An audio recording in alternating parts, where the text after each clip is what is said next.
இந்த OnePlus 12R mobile ஃபோனுடைய ஆரம்ப விலை பார்த்தீங்க அப்படின்னா 39,000. ஸோ இந்த விலைக்கு இந்த மொபைல் ஃபோனை வாங்கலாமா வேணாமான்னு சொல்லிட்டு நம்மளுடைய ரிவ்யூ என்னன்னு தெரிஞ்சுக்கிறதுக்கு நிறைய பேர் காத்துட்டு இருக்கீங்க. உங்களை காக்க வச்சதுக்கு ரொம்ப சாரி. ஒரு சில வேலைகள் காரணமாக என்னால் தொடர்ந்து வீடியோ போட முடியல. பட் இந்த டயத்தில் என்ன அட்வான்டேஜ் அப்படின்னு பார்த்தீங்கன்னா, இந்த மொபைல் ஃபோனை நான் கண்டினியூஸாக யூஸ் பண்ணேன். ஸோ என்னுடைய அனுபவம் எப்படி இருக்குது அப்படிங்கிறத நான் சொல்கிறேன். இப்போது என்னுடைய மெயின் மொபைல் ஃபோனாக இந்த OnePlus 11 வந்து ரொம்ப நாளாக நான் யூஸ் பண்ணிகிட்டு இருந்தேன். ஸோ அதுக்கப்புறமா இந்த 12Rக்கு நான் மாறினேன். ஸோ 12Rலேருந்து இப்போ ரீசெண்டாக இந்த 12R ரிவ்யூ பண்ணுறதுக்காக 12க்கு நான் மாறியிருக்கேன். பட் இந்த இடைப்பட்ட காலத்தில் OnePlus ஓப்பன் மொபைல் ஃபோனையும் நான் யூஸ் பண்ணிட்டேன். ஸோ அவங்களுடைய OnePlus மொபைல் ஃபோன்ஸை எல்லாமே நான் யூஸ் பண்ணதில் எனக்கு என்ன ஒரு தோணுச்சு அப்படின்னா, திடீர்னு நம்ம எந்த மொபைல் ஃபோனை நம்ம கையில் வச்சுருக்கோம் அப்படின்னு யாராச்சும் கேட்டாங்க அப்படின்னா ஒரு செகண்ட் யோசிக்க வேண்டியதாக இருக்குது. ஏன்னா எக்ஸ்பீரியன்ஸ் வைஸ் பார்த்தீங்க அப்படின்னா எல்லாமே சிமிலராக தான் இருக்குது. அஃப்கோர்ஸ் டிசைனில் கூட பார்க்குறதுக்கு பெருசாக ஒன்றும் வித்தியாசங்கள் இல்லை. அவங்களுடைய டிசைன் ஐடி லாங்குவேஜை ரொம்ப நாளாக மாற்றாமல் வச்சுருக்காங்க. ஸோ இது வந்து ஒரு டெஃபினட்டாக நான் வந்து ஒரு நெகட்டிவ் பாயிண்ட்டை நான் சொல்ல மாட்டேன். ஏன்னா இப்போது ஐஃபோன் அவங்க டிசைன் மாற்றாததை யாருமே பெருசாக ஒன்றும் கண்டுக்கிறது இல்லை. சாம்சங்கும் அவங்களுடைய டிசைன் மாற்றாததை பெருசாக ஒன்றும் கண்டுக்கிறது இல்லை. அப்படி இருக்கிறப்போ OnePlus மட்டும் ஏன் நம்ம வந்து டிசைன் மாற்றலன்னு இது கம்ப்ளைண்ட் பண்ணணும்? ஸோ அவங்களுடைய டிசைனும் நல்லா தான் இருக்குது. நல்லா இருக்கிறப்போ அவங்க மாற்றலை. Okay, no problem. நம்ம டிசைனை தாண்டி நம்ம மொபைல் ஃபோனில் பல விஷயங்கள் நம்ம பார்க்க போகிறோம். ஃபர்ஸ்ட் வந்து அஃப்கோர்ஸ் இந்த வீடியோவில் வந்து நான் இந்த ஸ்பெக்ஸு இதெல்லாம் வந்து பார்த்திங்கன்னா அதிகமாக நான் சொல்ல போகிறது கிடையாது. அதெல்லாம் நீங்கள் பார்க்கணும்னா அவங்களுடைய வெப்சைட்லேயே பார்த்துக்கலாம். ஏன் நம்மளுடைய சேனலில் இந்த மொபைல் ஃபோனுக்கான அன்பாக்சிங் வீடியோலேயே ஒரு சில ஸ்பெக்ஸ்லாம் நான் உங்களுக்கு சொல்லியிருப்பேன். பட் என்னுடைய பியூர்லி என்னுடைய அனுபவம் மட்டும் நான் சொல்லிக்கிறேன். இந்த மொபைல் ஃபோன் நான் யூஸ் பண்ண முக்கால்வாசி நேரம் பார்த்திங்க அப்படின்னா இந்த கேஸ் போட்டு அவங்க பாக்ஸுக்குள்ளே வந்து இந்த கேஸ் போட்டு தான் நான் யூஸ் பண்ணிகிட்டு இருந்தேன். பட் கேஸ் போடுறேனோ போடலையோ கையில் வந்து மொபைல் ஃபோனை யூஸ் பண்ணுறதுக்கு ரொம்ப ஒன்றும் ஹெவியாக தெரியல. கம்ஃபர்டபுளாக இருந்துச்சு கையில் பிடிக்கிறதுக்கு. அஃப்கோர்ஸ் இந்த கர்வ்டு ஸ்க்ரீன்லாம் பார்த்தீங்க அப்படின்னா ஒரு சில பேருக்கு பிடிக்காது. ஏன் பிடிக்காது அப்படின்னா லைட்டினுடைய கிளார் வந்து இந்த இடத்துல படும் அப்படிங்கிறது ஒரு பாயிண்ட்டு. இன்னொரு பாயிண்ட் என்ன அப்படின்னா அவங்க மொபைல் ஃபோனை யூஸ் பண்ணுறப்போ அந்த டிஸ்பிளேல வந்து அவங்க கை படும் அப்படிங்கிறது இரண்டாவது பாயிண்ட்டு. ஃபஸ்ட்டு பாயிண்ட்டு அஃப்கோர்ஸ் நம்ம என்ன பண்ணாலும் ஃபிசிக்ஸை வந்து நம்மளால் வின் பண்ண முடியாது. லைட்டு கிளார் அடிக்க தான் செய்யுது. அந்த ஒரு கார்னர்லேயும் நீங்கள் எப்படி ட்விஸ்ட் பண்ணி பார்த்தாலும் அந்த கிளாரை நீங்கள் எஸ்கேப் ஆக முடியாது. பட் இரண்டாவது பாயிண்ட் அட்லீஸ்ட் சயின்ஸ் மூலமாக வச்சு ஏதோ ஒரு மாறுதல் கொண்டு வந்துடலாம் அப்படிங்கிறதுக்காக கையை நம்ம இந்த கர்வ்டு டிஸ்பிளே இடத்துல வச்சு நம்ம யூஸ் பண்ணாலுமே ஓரளவுக்கு ஒரு பாம் ரிஜெக்ஷன் இருக்குது இல்லை. ஸோ சைட்ஸில் தொடுறோம் அப்படிங்கிறத ஃபீல் பண்ணிவிட்டு அந்த டச் எக்ஸ்பீரியன்ஸுக்கு எந்த ஒரு டிஸ்டர்பன்ஸும் இல்லாமல் அவங்க பண்ணியிருக்காங்க. மொபைல் ஃபோனுடைய சவுண்டு குவாலிட்டி பார்த்தீங்க அப்படின்னா எனக்கு ரொம்பவே ஒரு பஞ்சியான ஒரு சவுண்ட் எனக்கு தெரிஞ்சிச்சு. ஆண்ட்ராய்டு உலகத்தில் எனக்கு இந்த OnePlus 12Rனுடைய சவுண்டு குவாலிட்டி நல்லா இருக்குது. OnePlus 11 விட சவுண்டு கொஞ்சம் ஸ்லைட்டாக பெட்டராக இருக்குது. மேபி அவங்க வந்து உள்ளுக்குள்ளே இருக்கக்கூடிய அந்த சவுண்டு சேம்பருடைய சைஸை இன்க்ரீஸ் பண்ணியிருக்கலாம், உள்ளுக்குள்ளே சாஃப்ட்வேர் டியூன் பண்ணியிருக்கலாம். பட் என்ன பண்ணாங்கன்னு தெரியல.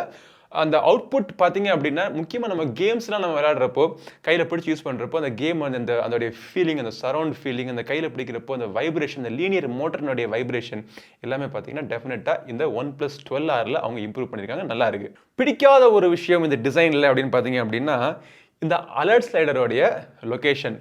அலர்ட் ஸ்லைடர் இதுக்கு முன்னாடி எல்லா மொபைல் ஃபோன்லேயும் அவங்களுடைய OnePlus மொபைல் ஃபோன்ஸில் இந்த சைடில் இருந்துச்சு.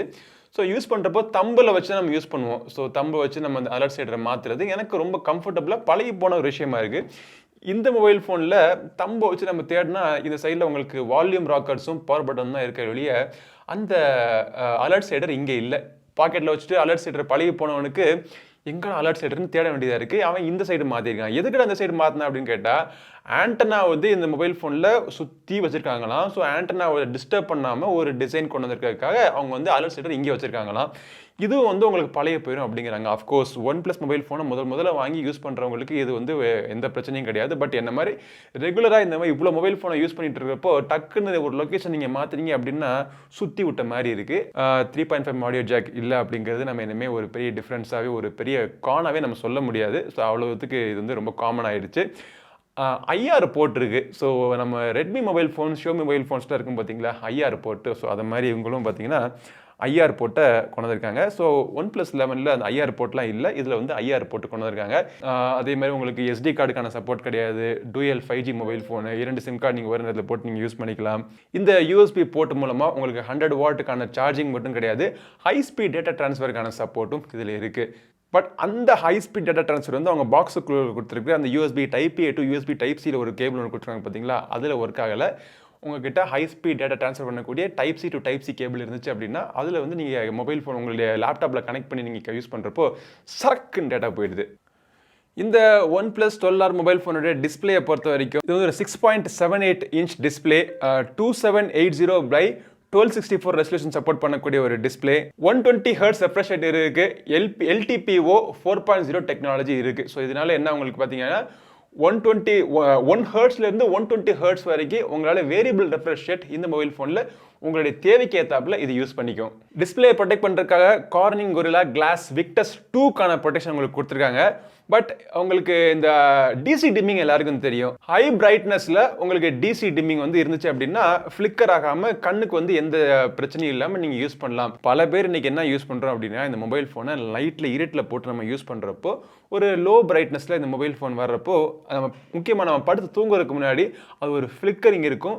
இது வந்து சில பேருக்கு வந்து எந்த பிரச்சனையும் இருக்காது. பட் பல பேருக்கு இந்த ஒரு லோ ஃப்ளிக்கரிங் இருக்கிறதுனால நைட்டு தூங்குறப்போ அவங்க கண்டினியூஸாக அந்த டிஸ்பிளேயோடைய அந்த ஒரு இமேஜினரி இமேஜ் வந்து உங்கள் கண்ணுக்கு பின்னாடி கண் திரைக்கு பின்னாடி இருக்கும். தூங்குறப்போ ஒரு டிஸ்டர்பன்ஸாக இருக்கும், தூக்கம் ஈஸியாக வராது. பட் இதை அவங்க கண்ட்ரோல் பண்ணுறதுக்காக இதில் வந்து லோ பிரைட்னஸில் இதோடைய ரெஃப்ரெஷ் ரேட் வந்து பல்ஸ் வித் மாடுலேஷன் அப்படிங்கிற டெக்னாலஜி மூலமாக 2160 ஹெர்ட்ஸ் வரைக்கும் இன்க்ரீஸ் பண்ணுறதுனால அந்த ஃப்ளாஷிங் அந்த ஃப்ளிக்கரிங் வந்து ரொம்பவே ரெடியூஸ் ஆகி உங்களுக்கு தென்படும். ஸோ இதனால கண்ணுக்கு டிஸ்டர்பன்ஸ் பிரைட்னஸ் கம்மியாக இருந்தாலும் ஹையாக இருந்தாலும் எந்த ஒரு சுச்சுவேஷன்லையும் உங்களுக்கு இருக்காது அப்படிங்கிறத அவங்க ப்ரூவ் பண்ணுறாங்க. அஃப்கோர்ஸ் இதுக்கு நிறைய சர்டிஃபிகேஷன்லாம் வேற வாங்கியிருக்கு. பட் நான் யூஸ் பண்ண போயும் எனக்கு பர்சனலாக எந்த ஒரு டிஸ்பிளே வந்து எந்த இரிட்டேஷனும் இல்லை. யூஸ் பண்ணுறதுக்கு ரியல் லைஃப்பில் நம்ம யூஸ் பண்ணுறப்போ இன்டோர் கண்டிஷனாக இருக்கட்டும் அவுட்டோர் கண்டிஷனாக இருக்கட்டும் மொபைல் ஃபோனில் நீங்கள் பார்க்குறப்போ எழுத்துக்களோ படங்களோ எதுவாக இருந்தாலும் ரொம்ப கிளியராக இருக்குது.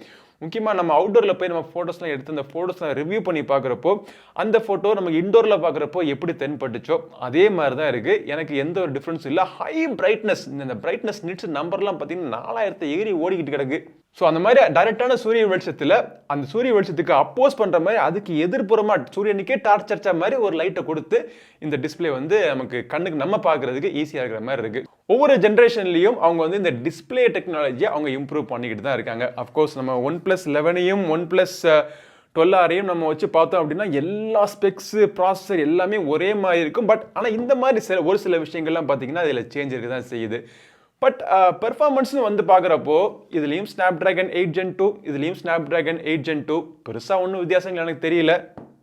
ரேம் பார்த்தீங்கன்னா 8GB + 16GB இரண்டு வேரியண்ட் உங்களுக்கு இருக்குது.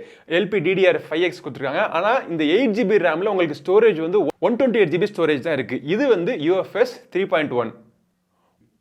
இதில் கூலிங்காக பல விஷயங்கள் பண்ணியிருக்காங்க அப்படின்னு சொல்கிறாங்க. பட் ஆக்சுவலாக மொபைல் ஃபோனை யூஸ் பண்ணுறப்போ 1 மணி நேரம் 1.5 மணி நேரம் தொடர்ந்து நம்ம கேமிங் விளாண்டாலும் ரொம்ப ஒன்றும் ஹீட் ஆகலை. த்ராட்டலிங் இருக்குது. ஆனால் அந்த த்ராட்டலிங் வந்து கேமை அஃபெக்ட் பண்ணுற மாதிரி இல்லை. அஃப்கோர்ஸ் நீங்கள் வந்து ஒரு ப்ரோ லெவல் கேமராக இருந்தீங்க அப்படின்னா உங்களுக்கு இந்த கேம் அஃபெக்ட் பண்ணுற மாதிரிலாம் உங்களுக்கு தெரியும். பட் இதில் வந்து கேமோட சப்போர்ட் பண்ணுறதுக்குமே நிறைய இன்ஜின்லாம் இருக்குது. டூயல் இன்ஜின்லாம் போட்டு ஸ்பெசிஃபிக்காக கேமில் வந்து ஹை ரெஃப்ரெஷ் ரேட் தள்ளுற மாதிரிலாம் உங்களுக்கு நிறைய ஆப்ஷன்ஸ்லாம் கொடுத்துருக்காங்க. ஸோ அதெல்லாம் தள்ளி வச்சு பார்த்தாலுமே ஹை பெர்ஃபார்மன்ஸ் மோடில் ஹை ரெஃப்ரெஷ் ரேட்டில் வச்சு நீங்கள் கேம் விளாண்டாலுமே ஒரு 45 மினிட்ஸ் வரைக்கும் நீங்கள் விளாண்டாலுமே பெருசாக இதோடைய பெர்ஃபார்மன்ஸில் எந்த பாதிப்பும் கிடையாது. ஃப்ரேம் ரேட்டாக இருக்கட்டும் பெர்ஃபார்மன்ஸோடைய ஸ்பீடாக இருக்கட்டும் எனக்கு பெருசாக ஒன்றும் வித்தியாசம் தெரியல. இன்னொரு விஷயம் ப்ராப்ளி என்கிட்ட 16GB 250GB வேரியன்ட் இருக்கிறதுனால அந்த ஒரு டிஃப்ரென்ஸ் நான் ஃபீல் பண்ணாமல் இருக்கலாம். பட் நீங்கள் வாங்குறதா இருந்தாலும் இந்த 8GB 128GB தவிர்த்துட்டு இந்த அடுத்த வேரியன்ட் நீங்கள் போய் வாங்குறது ஒரு பெஸ்ட்டான ஆப்ஷனாக இருக்கும். இப்போ OnePlus 11க்கும் OnePlus 12Rக்கும் இருக்கக்கூடிய இன்னொரு டிஃப்ரென்ஸ் அவங்க பேட்டரியை வந்து கெப்பாசிட்டி இன்க்ரீஸ் பண்ணியிருக்காங்க. 5500 mAhக்கான பேட்டரி. பட் இருந்தாலுமே இதில் வந்து 100 வாட்டுக்கான சார்ஜிங்கான சப்போர்ட் இதில் இருக்குது. கேபிள் அவங்க பாக்ஸுக்குள்ளேயே கொடுத்துருவோம், சார்ஜரையும் பாக்ஸுக்குள்ளே கொடுத்துட்றாங்க. 5500 mAh இருந்தாலுமே ஃபுல் சார்ஜ் ஆகிறதுக்கு என்னுடைய டெஸ்ட்டில் 32 to 35 மினிட்ஸ் ஆகிறதுக்குள்ளே ஃபுல் சார்ஜ் ஆயிருச்சு. பட் இது அந்த ரெசல்யூஷன் ஹையாக இருக்கிறனால ப்ராசஸரும் ஹையாக இருக்கிறனால என்னோட யூசேஜும் பொதுவாகவே ஹையாக இருக்கிறனால எனக்கு பேட்டரி லைஃப் பார்த்தீங்க அப்படின்னா ஒரு நாள் வரைக்கும் வந்துச்சு. ஒரு நாளுடைய எண்டில் பார்த்தீங்கன்னா நியர்லி அப்ராக்சிமேட்லி ஒரு 20 to 25% பேட்டரி ரிமைனிங் இருக்கும். கேமரா பற்றி சொல்லலையேப்பா அப்படின்னு பார்க்குறப்போ இப்போ OnePlus 11ல் வந்து ஹாசல்பிளாட்னுடைய கேமரா அவங்களுடைய டெக்னாலஜி இதில் இருந்துச்சு. இதில் வந்து இதோடைய பாதி வேலையில் அவங்க லான்ச் பண்ணுறப்போ அந்த ஹாசல்பிளாட்னுடைய அந்த பிராண்டிங் அவங்களால கொண்டு வர முடியல. நான் லைசன்சிங்லாம் வந்து அவங்களுக்கு காஸ்ட் கம்மி பண்ணணும் அப்படிங்கிறக்காக அதை அவங்க கொடுக்கல.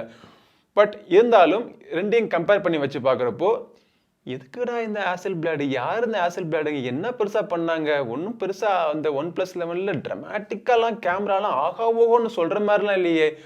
OnePlus 11 கேமராக்குன்னு இது வந்து OnePlus 11 வந்து ஒரு கேமரா மொபைல் ஃபோன் எதிர்பார்க்குறவங்க கண்டிப்பாக OnePlus பிராண்டுக்கு பக்கமே வரமாட்டாங்க. அவங்க இந்த சாம்சங், ஐஃபோன் அந்த மாதிரி செக்மெண்ட்டில் அவங்க போயிடணும். அவங்களுக்கு இந்த OnePlus மொபைல் ஃபோன் எதுக்காக நம்ம வாங்குகிறோம் அப்படின்னா, ஓவராலாக ஒரு டிபெண்டபிளான ஒரு மொபைல் ஃபோனாக இருக்கணும். நமக்கு வந்து ஒரு பெர்ஃபார்மன்ஸ் ஓரியன்டட் மொபைல் ஃபோனாக இருக்கட்டும், பார்க்குறதுக்கு டீசெண்டாக இருக்கணும், நல்ல ஒரு ரீசேல் வேல்யூவில் கிடைக்கக்கூடிய மொபைல் ஃபோன் அப்படிங்கிறப்போ ஒரு நம்பிக்கையான பிராண்டுன்னு நினைக்கிறப்போ இந்த ஒரு செக்மெண்ட்டில் நம்ம பார்த்து வரோம். அதுலேயும் பார்த்தீங்கன்னா கேமரா நல்லா தான் இருக்குது. இந்த OnePlus 11 விட இந்த 12Rல இம்ப்ரூவ்மெண்ட் இருந்தேன். ஆசில் பிளாட் இல்லாமே பார்த்தீங்கன்னா லைட்டாக இம்ப்ரூவ்மெண்ட் இருக்குது. நீங்களே கேமரா 2-3 சாம்பிள்ஸ் நீங்கள் பக்கத்தில் பார்த்து பார்த்தாலே தெரியும்.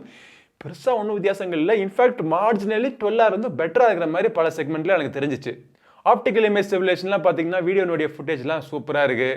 இதுலேயும் ஃப்ரண்ட் கேமராவுக்கு 4K சப்போர்ட்லாம் கிடையாது. 1080p வீடியோ நின்றும். பட் குவாலிட்டி வைஸ் பார்த்தீங்க அப்படின்னா இந்த ஃப்ரண்ட் கேமரா இருக்கக்கூடிய செல்ஃபீஸ் அதை விட ஸ்லைட்டாக ஒரு 10% பெட்டராக இருக்குது அப்படின்னு நான் சொல்லுவேன். OnePlus 12 இதோடைய கேமரா பார்த்தீங்கன்னா leaps and pounds better then OnePlus 11 அப்படின்னு சொல்லுவேன். இதோடைய ரிவ்யூ நம்ம சேனலில் வருது, வெயிட் பண்ணுங்கள். கேமரா சாம்பிள்ஸும் போட்டு விடுறேன். பட் OnePlus 12R பொறுத்த வரைக்கும் camera not bad, not great அப்படின்னு சொல்லிட்டு நம்ம முடிச்சுக்கலாம். சாஃப்ட்வேரை பொறுத்த வரைக்கும் உங்களுக்கு அவுட் ஆஃப் தி பாக்ஸ் நீங்கள் மொபைல் ஃபோனை வாங்குறப்போ Android 14 மேலே ரன் ஆகிட்டு இருக்கக்கூடிய அவங்களுடைய ஸ்கின் OxygenOS 14 உங்களுக்கு கிடைக்குது. இந்த OxygenOS 14 வந்து பர்சனலி எனக்கு இதில் வந்து ஒரு சில சின்ன சின்ன பக்ஸ் அங்கங்கே தென்பட்டாலும் ஒரு க்ளீனான ஒரு ஓஎஸ், விஷுவல் டிசைன் பார்த்தீங்க அப்படின்னா ரொம்ப ஒன்றும் மோசம்லாம் கிடையாது. கலர் ஓஎஸ்னுடைய சாயல் கலர் ஓஎஸ் தான், பேரை மாற்றி OxygenOSன்னு இங்கே இந்தியா எடுத்துகிட்டு இருக்காங்க. பட் இருந்தாலுமே பெருசாக ஒன்றும் இதில் வந்து நெகட்டிவாக மக்கள் வந்து சோஷியல் மீடியாவில் பேசுகிற அளவுக்கு எனக்கு இதில் பெருசாக ஒன்றும் நெகட்டிவிட்டி எனக்கு தெரியல. பட் யூஸ் பண்ணுறதுக்கு நல்லா இருக்குது. எந்த இடத்துலையும் பார்த்தீங்க அப்படின்னா மொபைல் ஃபோன் வந்து ஒரு ஸ்லாப்பியாவோ ஒரு லேகியான ஒரு ஃபீலிங் இங்கே கிடையாது. நல்ல ஒரு ஃபாஸ்ட்டான இன்ட்ராக்ஷன். ஒரு அப்ளிகேஷனை க்ளோஸ் பண்ணுறது, ஓப்பன் பண்ணுறது, மல்டி டாஸ்கிங், ஒரு இன்னொரு அப்ளிகேஷன் ஓப்பன் பண்ணுறது, இது மாதிரி ஒரு புதுசான அப்ளிகேஷன் இன்ஸ்டால் பண்ணுறது, அன்இன்ஸ்டால் பண்ணுறது எல்லாமே பார்த்தீங்கன்னா ஃபாஸ்ட்டாக நீங்கள் யூஸ் பண்ணலாம். மொபைல் ஃபோனை யூஸ் பண்ணாமல் உங்களுக்கு ஷோ ஸ்டாப்பர் இருக்கக்கூடிய ஃபீச்சர்ஸ், பக்ஸ் எதுவுமே இந்த மொபைல் ஃபோனில் இந்த OxygenOSல உங்களுக்கு கிடையாது. மாறாக ஒரு பிளெயின் வெனிலா ஆண்ட்ராய்டு சிஸ்டம்லேருந்து உங்களுக்கு எக்ஸ்ட்ரா ஃபீச்சர்ஸ்லாம் கஸ்டமைசேஷனுக்கான எக்கச்சக்கமான ஆப்ஷன்ஸ் கொடுத்துருக்காங்க. நிறைய ஸ்பெஷல் ஃபங்க்ஷனாலிட்டிஸ் இருக்குது. ப்ளோட்வேர் ரொம்ப ரொம்ப கம்மி. இதெல்லாம் வச்சு பார்க்குறப்போ மொபைல் ஃபோனுடைய விலை 40,000 அப்படிங்கிறப்போ ஓகே, நல்ல ஒரு எனக்கு டீலாக தான் தெரியுது. OnePlus 11 வாங்கலாம். இப்போ இனிமேல் OnePlus 11 வாங்கலாமா இல்லை OnePlus 12R வாங்கலாமான்னு கேட்டிங்க அப்படின்னா OnePlus 11 ஓரம் கட்டிட்டு நீங்கள் OnePlus 12R அதை விட பாதிய விலைக்கு நீங்கள் இதை வாங்கிட்டு போயிடலாம்னு நினைக்கிறேன். பட் உங்ககிட்ட OnePlus 11 வாங்குறதுக்கான பட்ஜெட் இருந்துச்சு அப்படின்னா இனிமேல் OnePlus 11 வாங்கக்கூடாது, OnePlus 12 வாங்கலாம். ஸோ அதுக்கான ரிவ்யூ நம்ம சேனலில் வருது, வெயிட் பண்ணி பாருங்கள். இந்த OnePlus 12R பற்றின வேறு ஏதாச்சும் கேள்விகள், வேறு டவுட், நான் ஏதாவது மிஸ் பண்ண விஷயங்கள் இருந்துச்சு அப்படின்னா கீழே கமெண்ட்ஸில் கேளுங்க. முடிஞ்ச மட்டும் நான் ரிப்ளை பண்ணுறேன். ஸோ இந்த பதிவு பிடிச்சினா லைக் பண்ணுங்கள். நம்ம சேனலுக்கு சப்ஸ்கிரைப் பண்ணாதவங்க சப்ஸ்கிரைப் பண்ணிட்டு கூட இருக்கிற பெல் பட்டனை ப்ரெஸ் பண்ணுங்கள். அடுத்த பதிவில் மீண்டும் சந்திக்கும் வரை உங்களுக்கு விடைபெறுவது உங்கள் நண்பன் கிரி. நன்றி.